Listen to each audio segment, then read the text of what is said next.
What if the rain that soaked you to the bone was actually a whisper from fate, guiding you toward a door that could change everything? That's the question Lily Thompson would ask herself later, long after the thunder had faded and the secrets had spilled out like water from a cracked vase. But on that fateful evening in New York City, as the sky cracked open and unleashed a torrent, all she knew was desperation, a gnawing hunger in her gut, and the relentless chill seeping into her bones. Who was this girl, darting through the shadows like a forgotten dream? And what hidden world awaited her behind the iron gates of a mansion that loomed like a silent giant? Once upon a time in the bustling city of New York, there lived a young homeless girl named Lily Thompson.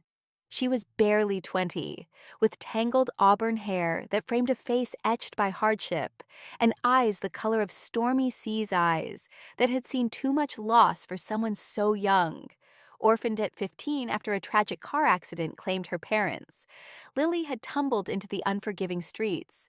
No relative stepped forward. The system shuffled her through foster homes and shelters until she aged out, left to fend for herself. She didn't beg or steal. Instead, she busked with an old guitar she'd salvaged from a dumpster, strumming melodies of hope she no longer felt. Passersby tossed coins her way, calling her the invisible songbird. But most days, she was just another shadow blending into the city's concrete jungle. That evening, the sky had been brooding all afternoon, heavy with unspoken threats. Lily had been performing near Central Park, her voice cutting through the humid air with a cover of an old folk song about lost homes. A few dollars clinked into her guitar case, but as the first fat drops fell, the crowd scattered like leaves in the wind. She packed up quickly, slinging the guitar over her shoulder and pulling her threadbare jacket tighter. The rain started as a drizzle, but escalated into a fury, pounding the sidewalks with relentless force. Water sluiced down gutters, turning streets into rivers. Lily's sneakers squelched with every step, her clothes clinging like a second sodden skin. She ducked under awnings at first, but the storm showed no mercy. Lightning forked across the sky, illuminating the towering skyscrapers like accusatory fingers. Thunder boomed, shaking the ground. Her stomach growled a reminder that her last meal had been a half-eaten sandwich from a cafe's trash bin that morning. Shelter. She needed shelter.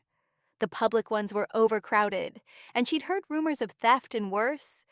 Desperation pushed her toward the upscale neighborhoods on the Upper East Side, where brownstones and mansions stood like fortresses against the chaos. That's when she spotted it. A grand mansion on the hill, its wrought iron gates slightly ajar, as if beckoning her. The house was a relic of old money, 3 stories of ivy-cloaked stone, with arched windows glowing faintly against the dark. Rain blurred her vision, but she could make out the silhouette. Turrets like watchful sentinels, a driveway winding up like a serpent. Who lived there? Some reclusive billionaire, no doubt the kind who appeared in tabloids, but never in person. Lily hesitated, her heart pounding in rhythm with the downpour. Trespassing?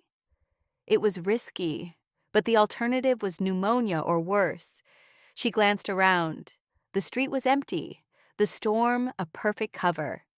Slipping through the gap in the gates, she dashed up the driveway, her guitar case banging against her hip. The rain muffled her footsteps on the gravel. Up close, the mansion was even more imposing ornate doors carved with intricate patterns, flanked by stone lions that seemed to glare at her intrusion. She tried the handle.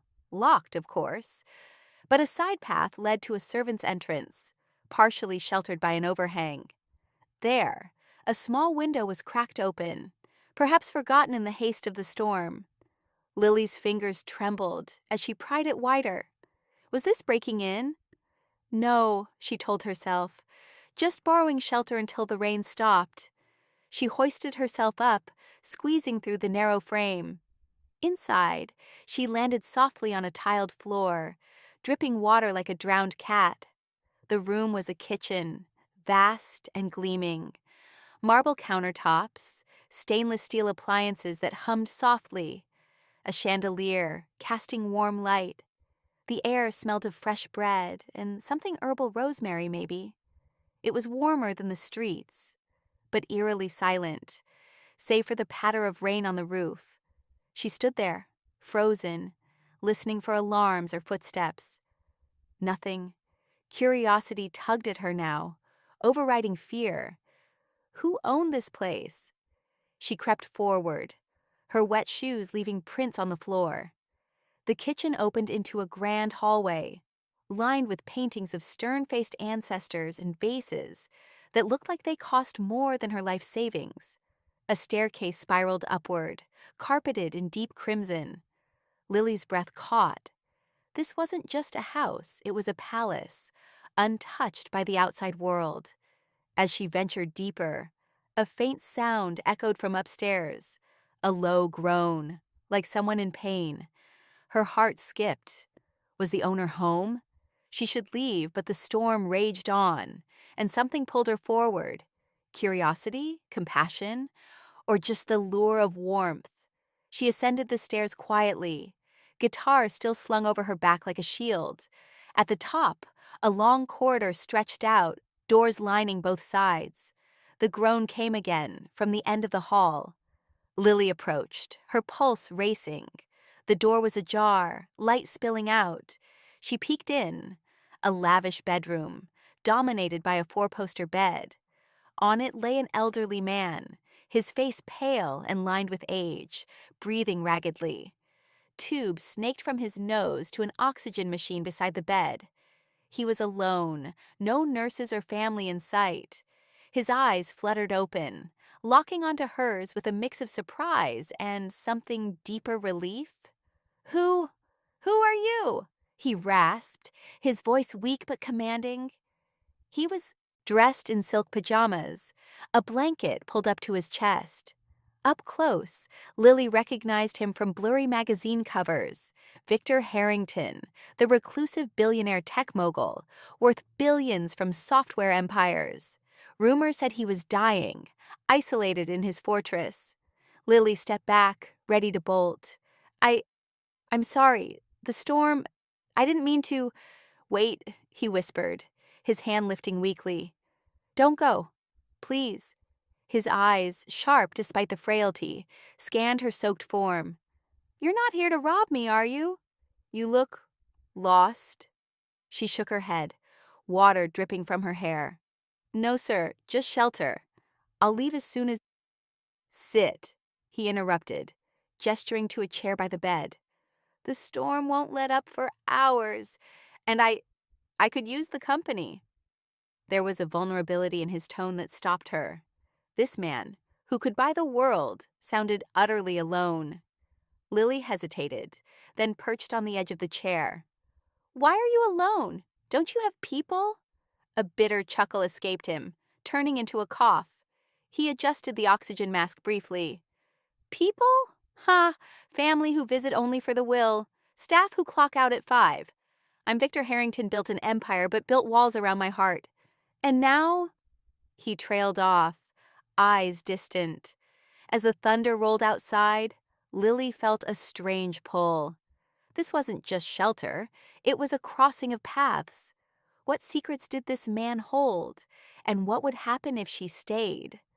Little did she know, her simple act of seeking refuge would unravel a web of hidden truths, leaving everyone from his greedy heirs to the watching world utterly stunned. What secrets lurk in the hearts of the wealthy, hidden behind walls of gold and glass? As the storm raged on outside Victor Harrington's mansion, Lily Thompson found herself wondering just that. She had stumbled into a world of opulence, but now, face to face with the frail billionaire, she sensed something deeper, a loneliness that mirrored her own. Was this chance encounter a lifeline or a trap?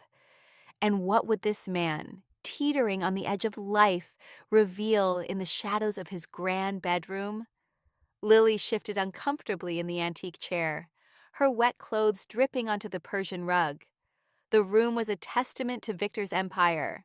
Mahogany bookshelves lined with leather-bound tomes, a fireplace crackling with artificial flames, and a massive window overlooking the stormy city skyline. The oxygen machine hummed steadily. A lifeline for the man before her, Victor Harrington.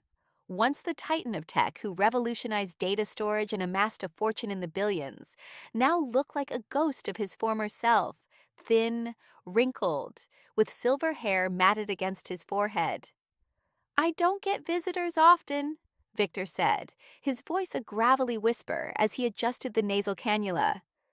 "Especially not ones who climb through windows." A faint smile tugged at his lips, but it didn't reach his eyes, which were sharp and assessing despite the pallor. Lily's cheeks flushed. "I swear I didn't mean to break in. The gates were open and the storm, it's brutal out there. I'll go as soon as it lets up." She glanced at the window, where rain lashed against the panes like angry fists. Victor waved a trembling hand. "Stay, it's been months since I had real conversation. My children, if you can call them that, only call for updates on my will. My nurses come and go like clockwork, but they don't see me, not really." He coughed, a wet rattling sound that made Lily wince. She noticed a pill bottle on the nightstand, labeled with warnings for pain management. Instinct kicked in. Growing up in foster care, Lily had learned basic first aid from a kind social worker. "You sound like you need water. Or maybe your meds?" She stood, hesitating. "I'm not a nurse or anything, but I can help if water would be nice," he interrupted, pointing to a crystal decanter on a side table. Lily poured a glass, her hands steady despite the surreal situation. She held it to his lips, tilting it gently as he sipped. "Thank you," he murmured, his eyes softening. "What's your name, girl?" "Lily. Lily Thompson." She sat back down, clutching her guitar case like a security blanket. "And you're Victor Harrington. I recognize you from the news. They say you're, well, not doing great." He chuckled dryly. "The news gets some things right. Cancer. Stage 4. Doctors give me weeks, maybe months. Built an empire, but couldn't build a body that lasts." His gaze drifted to a framed photo on the wall, a younger Victor with a woman and 2 children, all smiling in front of a yacht. "That was my family. Ex-wife took the kids after the divorce. Said I loved my work more than them. She wasn't wrong." Lily nodded, empathy stirring in her chest. Her own losses flashed before her. The car crash that stole her parents. The endless shuffle of homes where she was just another file. "I get it. Family's complicated. Mine's gone. Been on the streets for years, singing for scraps." She patted her guitar. "This old thing's my only friend." Victor's eyes lit up faintly. "Play something, please. It's been ages since I heard live music. Not that auto-tuned garbage on the radio." She hesitated, then unzipped the case. The guitar was battered, strings frayed, but it sang true. Lily strummed a soft melody and original about wandering souls finding home. Her voice, clear and haunting, filled the room, cutting through the storm's roar. Victor closed his eyes, a tear escaping down his cheek. When she finished, silence hung heavy. "That was beautiful," he whispered. "Reminds me of her my first love, Elena. We met in college before the money. She left because I chased success over everything. Now look at me, alone with my regrets." He reached under his pillow, pulling out a small locked box. "I've got secrets, Lily. Things my family doesn't know. A daughter, out there somewhere. Illegitimate. I abandoned her mother, thinking money would fix it. Sent checks, but never love." Lily's eyes widened. "A secret daughter? Why tell me I'm a stranger?" "Because you're not after anything. You climbed in for shelter, not scheming. And maybe fate sent you." He unlocked the box with a key from his neck, revealing papers. A faded photo of a young woman holding a baby and an envelope. "This is her, Sophia. The child's name was Anna. I need to find her before it's too late. My sons, Richard and Mark, they'd fight tooth and nail over the inheritance. If they knew." The door creaked open suddenly. A stern-faced woman in scrubs entered the night nurse, clipboard in hand. "Mr. Harrington, it's time for your meds." "Who's this?" Her eyes narrowed at Lily. Victor waved her off. "A friend, leave us." The nurse hesitated, then nodded and left, but not before shooting Lily a suspicious glance. Lily's heart raced. "I should go. This is getting weird." "No," Victor pleaded. "Stay the night. Help me sort this. In return, food, a bed, please." Outside, lightning flashed, illuminating the photo. The baby had auburn hair like Lily's. As the storm intensified, Lily felt a pull she couldn't explain. What if this was her second chance? But deeper questions swirled. Was Victor genuine or manipulating her? And what stunning act would she commit in this house that would shock the world? What if the weight of a stranger's secrets could anchor your soul, pulling you into a world you never chose? As the storm outside Victor Harrington's mansion raged on, Lily Thompson felt that pull tighten. She had agreed to stay, drawn by the frail billionaire's plea and the flicker of a photo that mirrored her own auburn hair.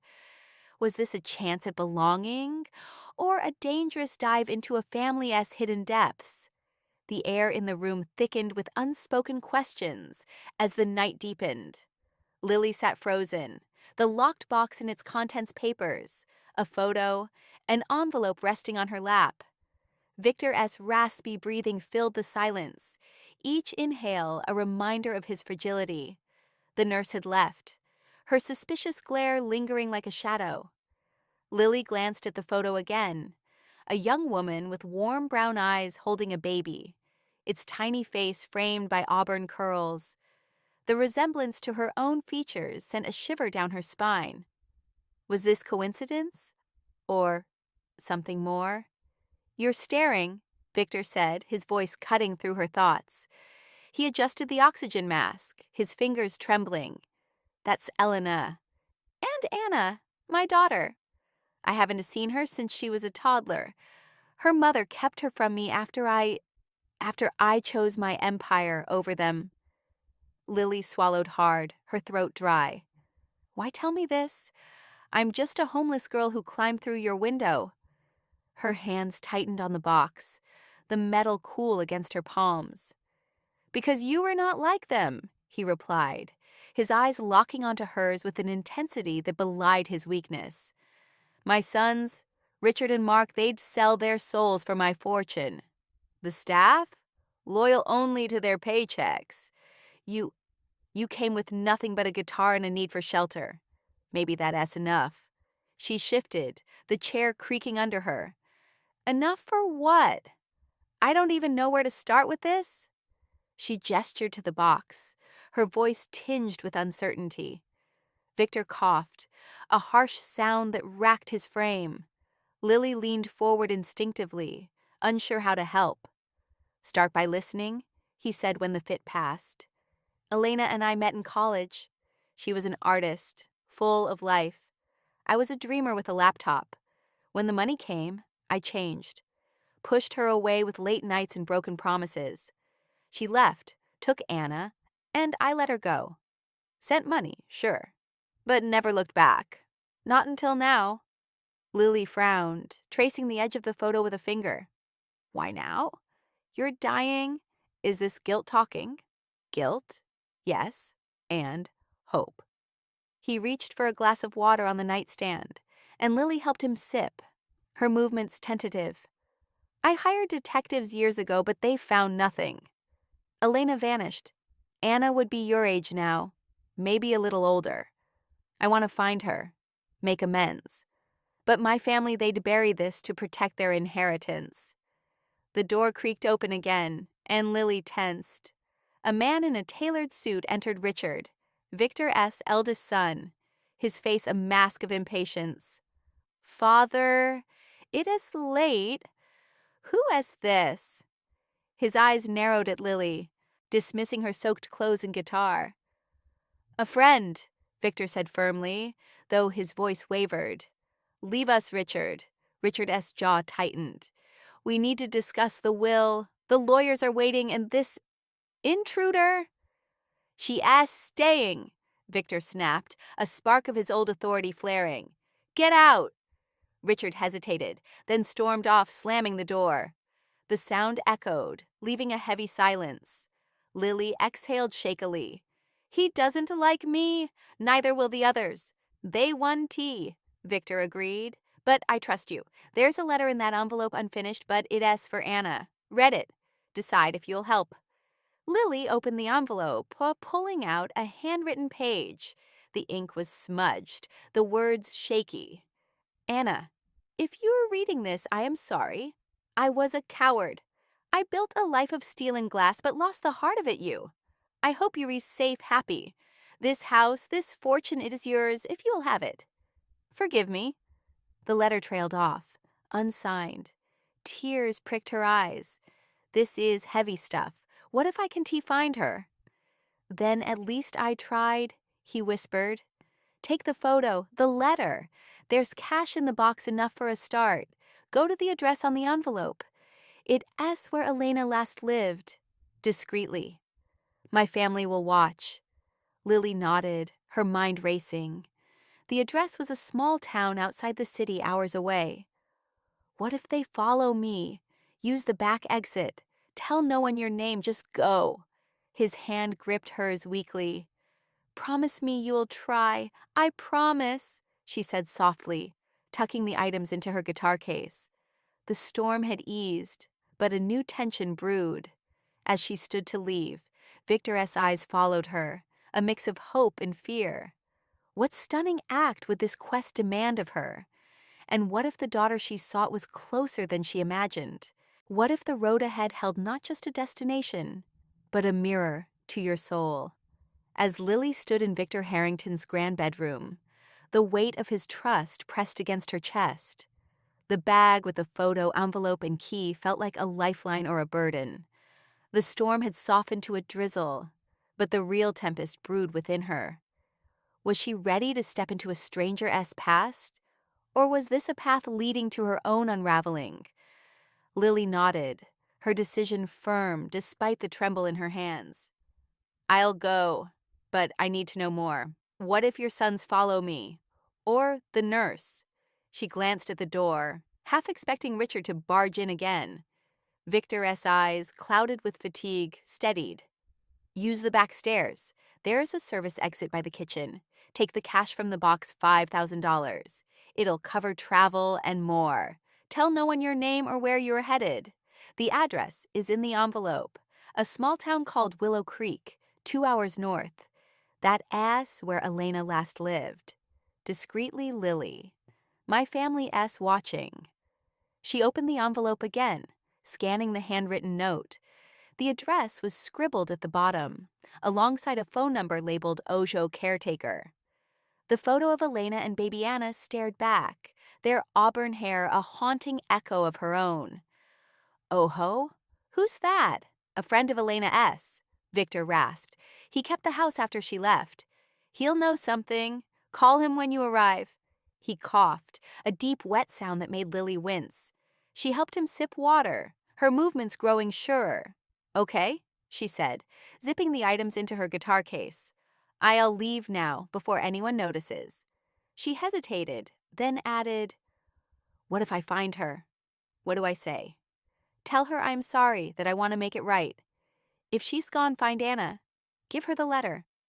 His voice cracked. "And Lily, be careful, my sons will do anything to protect their share." With a final nod, Lily slipped out, her heart pounding. The back stairs creaked under her weight, leading to the kitchen's dim glow. She grabbed a coat from a hook too large, but dry, and exited through the service door. The night air was cool, the drizzle a soft patter on her shoulders. She hailed a cab, giving the driver a vague direction toward the bus station, her mind racing. At the station, the clock read 1 a.m. The terminal buzzed with late-night travelers' drivers shouting destinations, a baby crying in the distance. Lily bought a ticket to Willow Creek with some of the cash, her hands shaking as she handed over the bills. The bus was half empty, its seats worn but warm. She chose the back, pressing her face to the cold window as the engine rumbled to life. The city lights faded, replaced by dark highways and occasional headlights. 2 hours later, the bus jolted to a stop. Willow Creek was a sleepy village, red dirt roads, scattered houses with zinc roofs, and a stillness that felt alien after New York-esque chaos. Lily stepped off, her breath visible in the crisp air. A man frying plantains under. A lantern waved her over. "Need help, miss?" She shook her head, clutching the envelope, looking for Oho, the caretaker. He pointed down a path. Third house, blue door. "Careful, it's quiet tonight." The path wound past a well and a cluster of goats, their bells tinkling softly.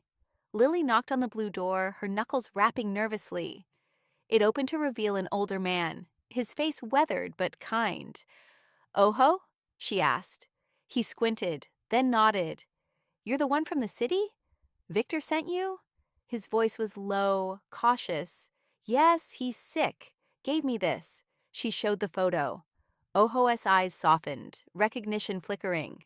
"Come in," he said, stepping aside.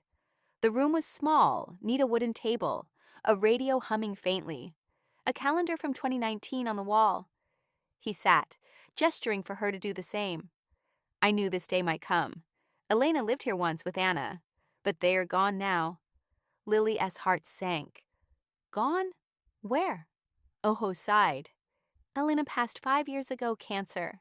Anna, she left after. Said she couldn't stay where her mother suffered. Took a bus south, maybe Georgia. Ivy got a letter she left."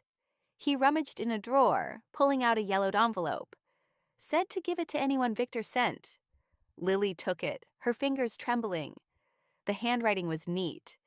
"If you're reading this, tell him I forgive him. I'm building my own life now. Don T, look for me." A phone number was scrawled below.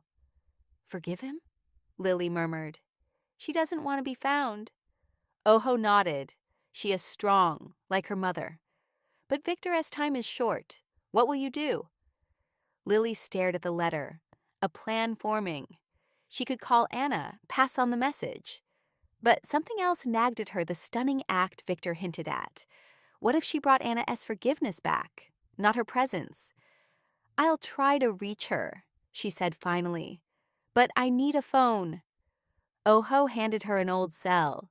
As she dialed, the night deepened, and with it, the sense that her choice would shock everyone tied to Victor's legacy. What if a single phone call could unravel a lifetime of silence, pulling you into a story you never knew was yours?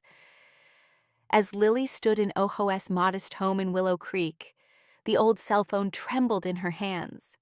The letter from Anna, forgiving yet firm, burned in her mind. The storm had passed, but a new unease settled over her. Would this call bridge a gap or widen it further? The night held its breath as she pressed the dial button. The phone rang once, twice, then a click. A woman's voice answered, cautious but warm. "Hello? Who's this?" Lily's throat tightened. "Hi, my name is Lily. I am calling about Victor Harrington. He is sick, and he asked me to find you. Are you Anna?" Silence stretched, heavy with unspoken years. Then, a soft gasp. "Victor? How did you get this number?" Anna's voice wavered, tinged with disbelief. Lily glanced at Oho, who nodded encouragingly. "I found your letter with him. He's dying, Anna. He gave me a photo, a letter for you. He wants forgiveness, wants you to know he is sorry." She fumbled with the envelope, reading the unfinished words aloud. "Anna, if you were reading this, I am sorry.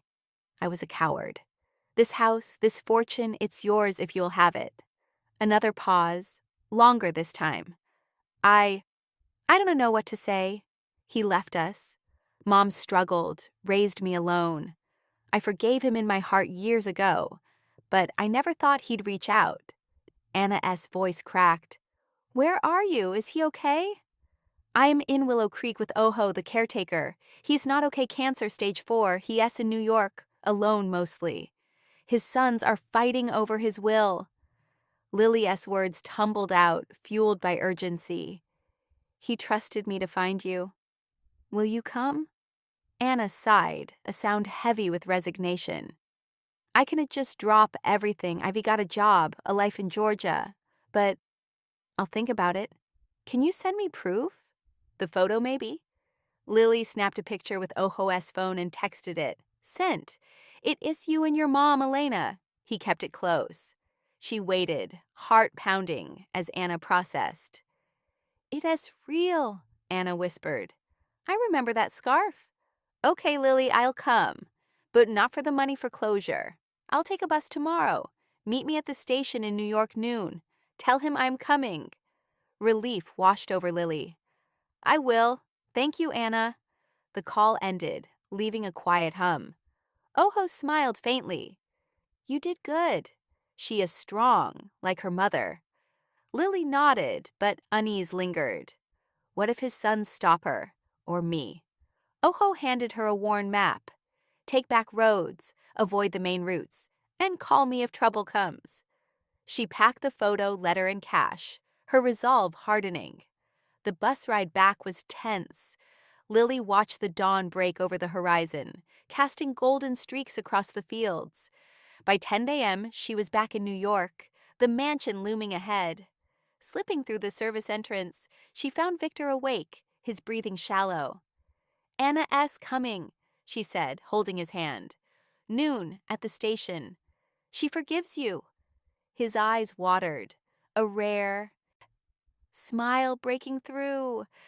Thank you, Lily. You're a gift. But his grip weakened, and a shadow crossed his face. If I don't make it. You will, she insisted, though doubt gnawed at her. She adjusted his pillows, staying by his side as the clock ticked toward noon. At 11:30, Richard stormed in, his face red. What's this about a visitor? Who authorized it? Victor did, Lily said, standing firm. She's his daughter. You can stop this. Richard sneered. We'll see about that. He stormed off, and Lily's heart raced. She helped Victor to a wheelchair, guiding him to a car Oho had arranged. The drive to the station was silent, Victor's breaths growing fainter.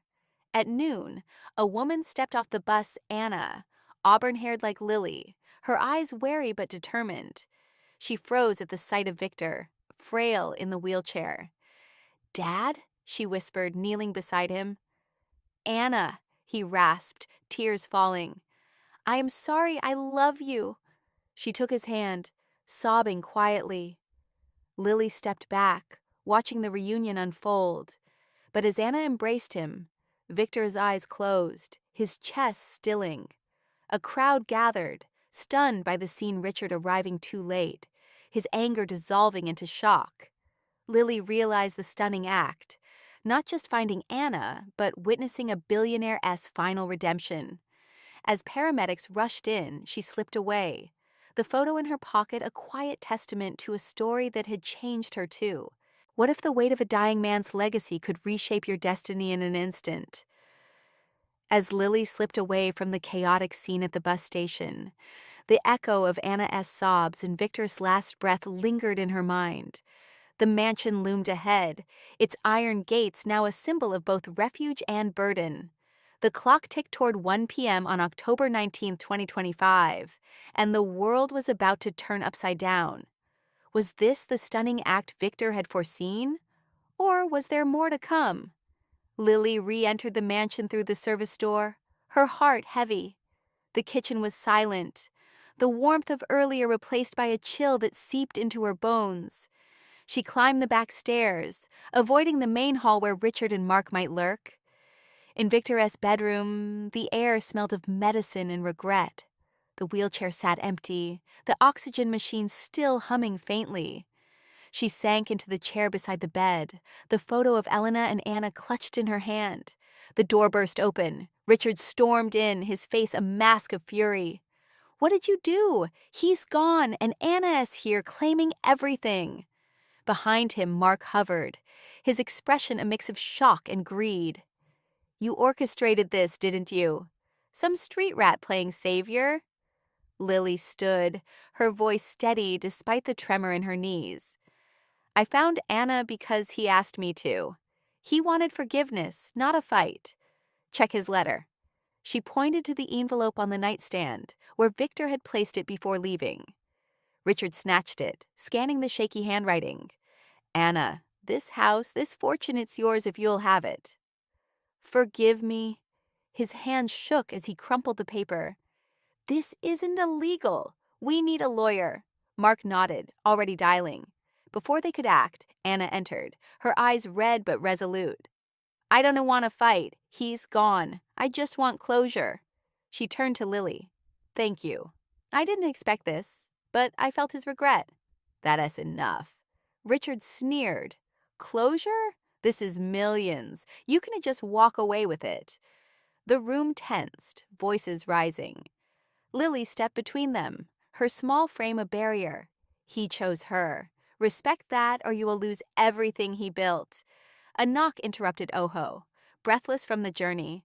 Lily, I came when I heard. Victor S. will, it S. with me. He held a sealed envelope, marked with Victor S.'s signature. Richard lunged, but Oho held firm. Read it first. The lawyer, summoned by Mark, arrived minutes later. He broke the seal, reading aloud, To my daughter Anna, I leave my estate, my fortune, and my legacy. To Richard and Mark, I leave my lessons, build something of your own. To Lily Thompson, who brought us together, I leave a trust fund and my gratitude. The room fell silent, the weight of Victor S. words sinking in. Richard S. face darkened. A trust fund? For her? This is a joke, Mark protested, but the lawyer nodded. It is valid, signed 2 days ago. Anna touched Lily's shoulder. He saw something in you. Take it. Lily shook her head, stunned. I didn't do this for money. I just wanted him to find peace. Yet the idea of stability food, a home stirred hope. She accepted, vowing to use it wisely. The news spread fast. By evening, reporters gathered outside, cameras flashing. Billionaire's deathbed reunion. Stunn's heirs blazed across screens. Anna faced them calmly, sharing her story of forgiveness. Richard and Mark retreated, their plans thwarted. Lily watched from a window, the city lights blinking like stars. Inside, Oho handed her a small box from Victor S. safe. He said to give this to you if it worked out. Inside was a locket with a note. For the girl who gave me my daughter back. Wear it with pride. Tears fell as she clasped it around her neck. That night, Lily sat by the fireplace, the photo in her lap. The stunning act wasn't just Anna S.'s return, it was the legacy Victor left, shifting wealth to mercy, greed to grace. She felt a pang of loss for the man who'd trusted her, but also a spark of purpose. Maybe she'd start a foundation, help others like her. As she drifted to sleep, the mansion quieted. Outside, the city hummed, unaware of the quiet revolution within its walls. Lily's journey had begun with a storm, and now, under a clear sky, it promised a new dawn. What would she build with this second chance? What if the keys to a stranger's past could unlock a future you never imagined? As Lily stood in the quiet of Victor Harrington's mansion, the locket around her neck felt like a heartbeat of its own. The city outside buzzed with the aftermath of his death, the news of Anna's inheritance and her trust fund rippling through New York like a stone in a pond. It was 6 p.m. on October 19, 2025, and the weight of the day pressed on her shoulders. Could she turn this unexpected gift into a legacy of hope?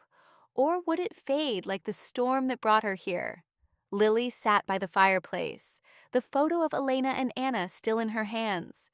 The room was warm now, the artificial flames casting a soft glow over the mahogany furniture. Anna had left hours ago, promising to return with a plan for the estate. Her forgiveness, a quiet victory over Victor S. sons, who had retreated in defeat. Richard and Mark's protests had dissolved under the lawyer's confirmation of the will, leaving the mansion to Anna and a modest trust to Lily enough to change her life if she dared. She opened the locket, revealing a tiny inscription, "To the one who heals." Tears welled as she traced the words. Victor's gratitude had given her more than money, it had given her purpose.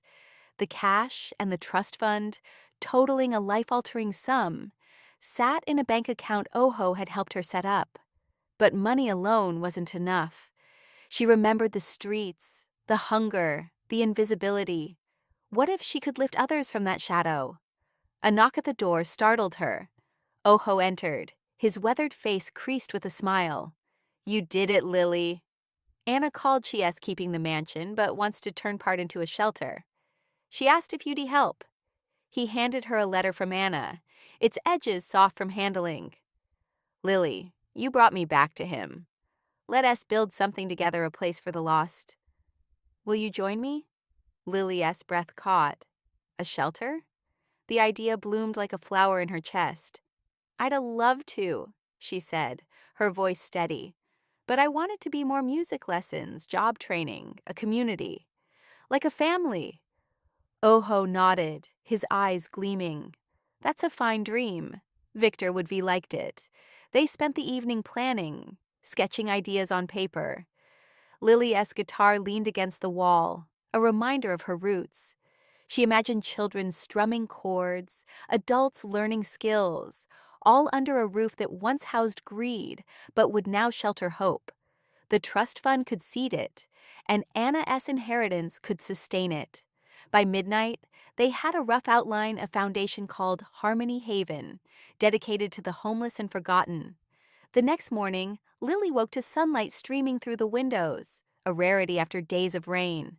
She dressed in clothes Anna had left simple but clean and met with a real estate agent to secure a smaller building nearby for the shelter as start. The agent, impressed by her vision, offered a discount. "It's rare to see someone with your heart," he said. Lily smiled, the locket warm against her skin. Word spread quickly.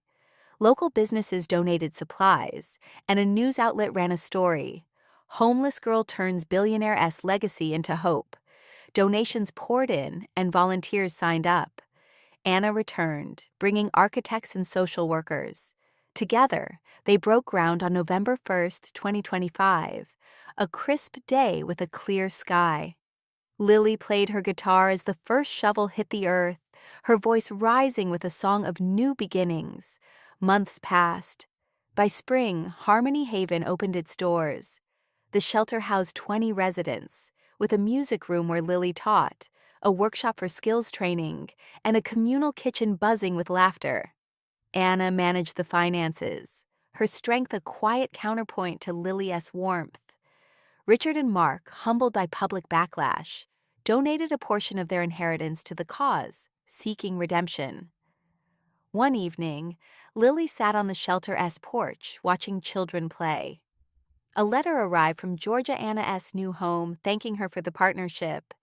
Inside was a photo of the mansion, now half shelter, half museum, honoring Victor's memory. Lily smiled, the locket glinting in the sunset. She thought of Victor often, his frail hand in hers, his final words of peace. The trust fund had grown with wise investments, ensuring Harmony Haven's future. Lily no longer busked for scraps. She led with purpose, her auburn hair a beacon for those who felt invisible. The stunning act wasn't just finding Anna, it was transforming a billionaire's regret into a community's lifeline. As night fell, Lily strummed her guitar, the notes drifting over the shelter. The city blinked in the distance. But here, under her care, a new dawn had risen. She whispered to the stars, "Thank you, Victor," knowing his legacy lived on not in wealth, but in the hearts he'd helped heal.